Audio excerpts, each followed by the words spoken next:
Right, wonderful people, let us continue with complex numbers. Let us try to continue with complex numbers and see how far we can go. Alright,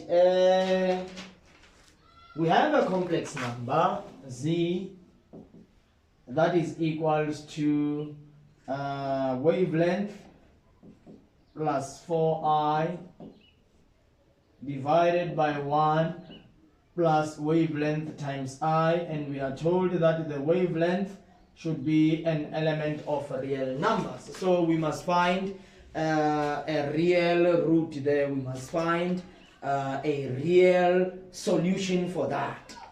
They say given that z is a real number, so this is the statement, given that z is a real number, find the possible values of the wavelength. Find possible values of this wavelength. We will call that the wavelength, please. Let's not go around anything. We will just call that the wavelength. Right, we want to find the possible values of the wavelength. Now, I know that there are different ways of solving this. I can introduce the okay, let's look at this in this way. Solution, I will take z, that is wavelength plus 4I, 1 plus wavelength I will multiply by the conjugate of the denominator, 1 minus wavelength I, 1 minus wavelength I. And I know that how to remove the brackets in this.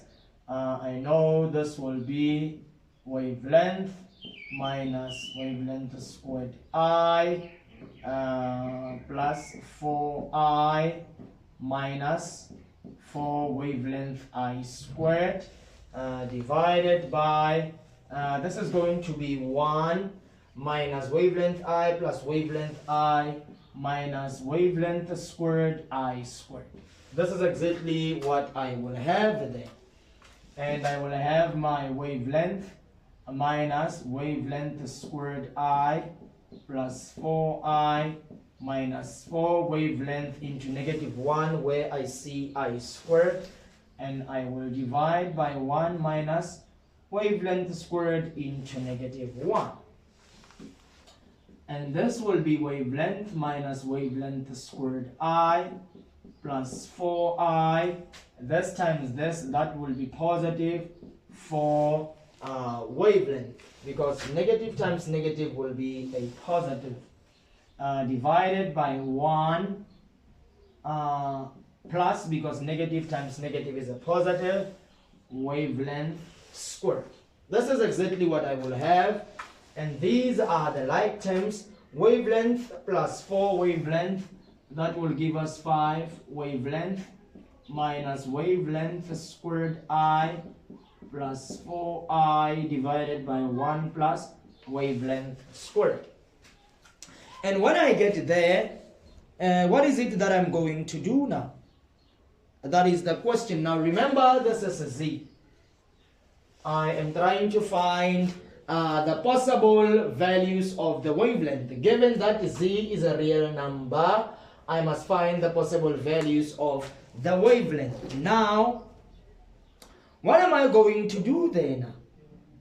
I bet that there's nothing that we can do there. When you get to this stage, there's no way of simplifying this. Let's try to rewrite that so that I can show you what I mean by this. We have z, that is 5 wavelength. In fact, let me write this as minus wavelength squared I plus 5 wavelength plus 4I, all be divided by 1 plus wavelength squared. So there's nothing that we can do here. We can't relate this to anything. You can't even use a quadratic formula on the numerator so that somehow you can't even factorize this, somehow that you cancel the denominator. You can't do that. Right, we will assume, this is very, very important. By assumption, we can assume that we will allow the limit of z to approach 0. So we will say the limit as z approaches 0, you will have your z that is equals to minus wavelength squared I plus 5 wavelength plus 4I being divided by 1 plus wavelength squared. So we will have to introduce the limit here because there's nothing on the right side of which we can equate z to. So we will use the concept of the limit to say if z is a real number, let the limit as z approaches 0, z to be the smallest possible number that approaches 0. So that we can have 0 on this side. We can say that 0 equals minus wavelength squared I plus 5 wavelength plus 4I divided by 1 plus wavelength squared. That's exactly what we can say. I don't see any other possibility in this. And then we will multiply both left and right by 1 plus wavelength squared. So I'll multiply by 1 plus wavelength squared, 1 plus wavelength squared. We know this into this goes once. 0 times anything is a 0. And we will have minus wavelength squared I plus 5 wavelength plus 4I. Somebody might argue and say, Mr. Ndabezita, this is not correct, but I will also argue back and say this is the only way to find the possible values of the wavelength.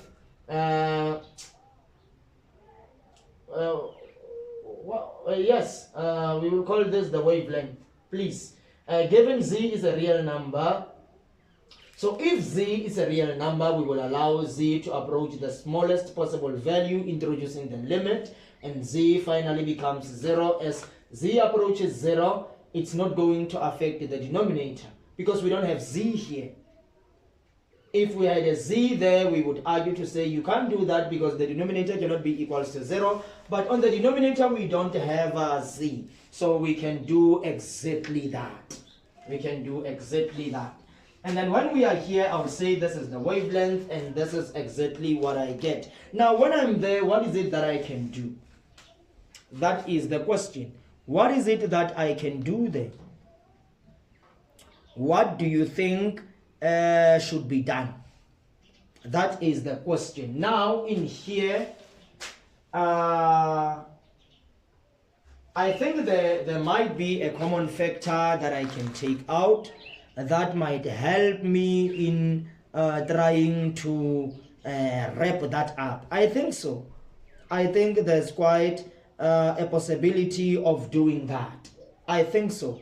So what I will do when I'm here, remember they said find the possible values of this wavelength. So what I will do there is to say, okay,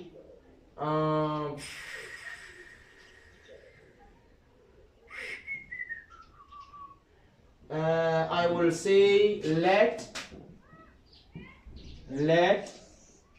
can you see what is happening here? In fact, what I will do, let me do this. I will divide by -1 so that I have 0 equals wavelength squared I minus 5 wavelength minus 4I. Okay. And when I'm here,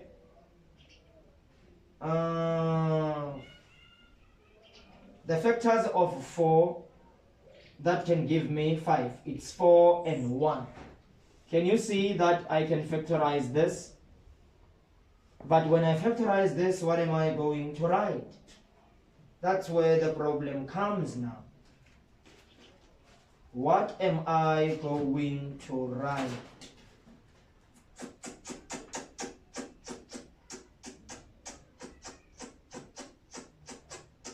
Okay, let me not do this.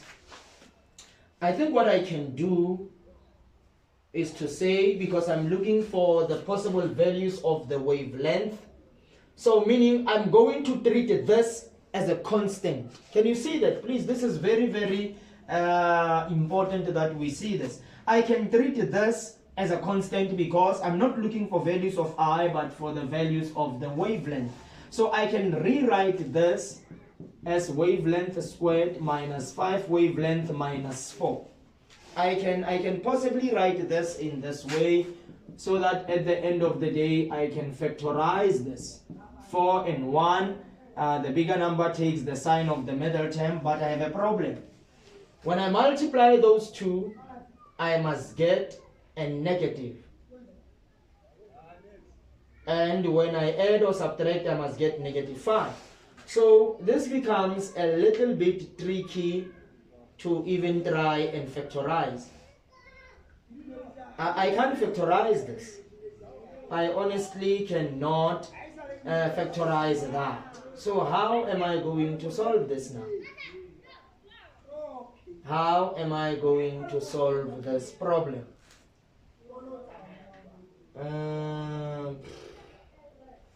Let me check whether everything is still fine. Yes, everything is fine.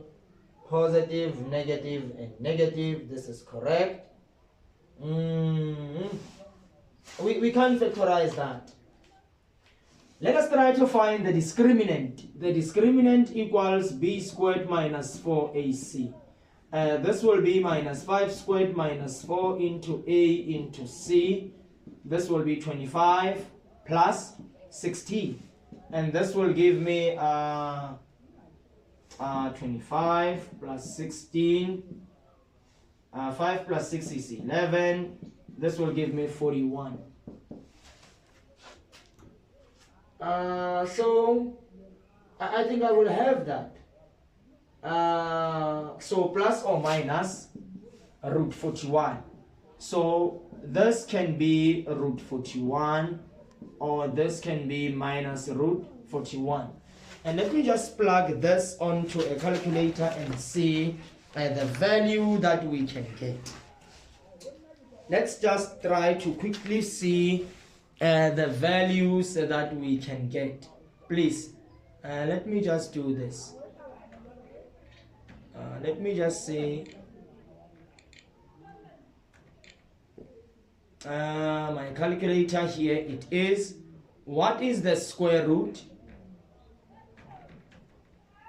Sorry, root 41.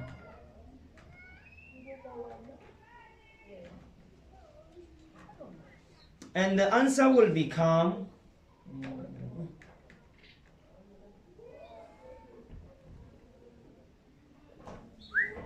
6.4 or negative 6.4. But is it correct? That should be another question. Is it correct? Am I correct to say, because I'm looking for the values of the wavelength, therefore I'm going to write this as a quadratic, calculating the discriminant and saying to myself, okay, because this is not a rational number in terms of the roots, so here the roots are irrational and the roots are unequal. So is this correct? That is my question. What if there is another way of looking into this? Remember, you are in the exam, you are doing engineering mathematics, and you are stuck with something like this. So once we multiplied both left and right by 1 plus wavelength squared and getting that 0, and that is equals to minus wavelength squared I plus 5 wavelength plus 4I. Once we are in here, what is it that you think you will do here? That is my question. What do you think you will do with this? If you do not follow the procedural methods that we have spoken about now, what other possibility can you employ when you get to this stage? That is my question. What will you do at that stage? what will you do?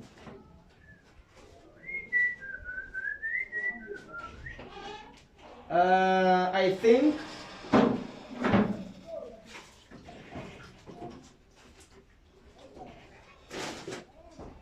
what we can do there is to take,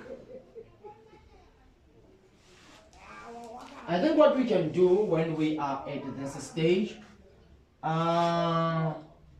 in fact, when we are here, let's say, yes, when we are here, once we say z is 0, once we are at minus wavelength squared I plus 5 wavelength plus 4I all be divided by 1 plus wavelength squared. Once we are in here, what is it that you think we can do by just merely looking into that?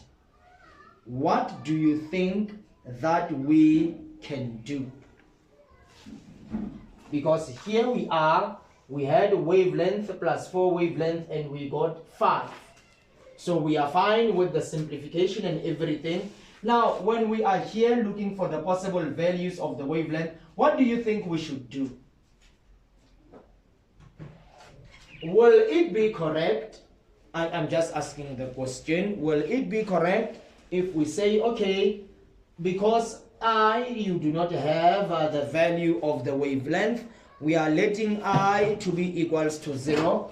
Will it be possible for us to write this as, if I say minus wavelength squared times 0 plus 5 wavelength plus 4 into 0, allowing I also to approach 0 and dividing this by 1 plus wavelength and saying this is 0 plus 5 wavelength plus 0 all over 1 plus wavelength squared, giving us 5 wavelength divided by 1 over wavelength squared. Remember, we have a 0 on that side.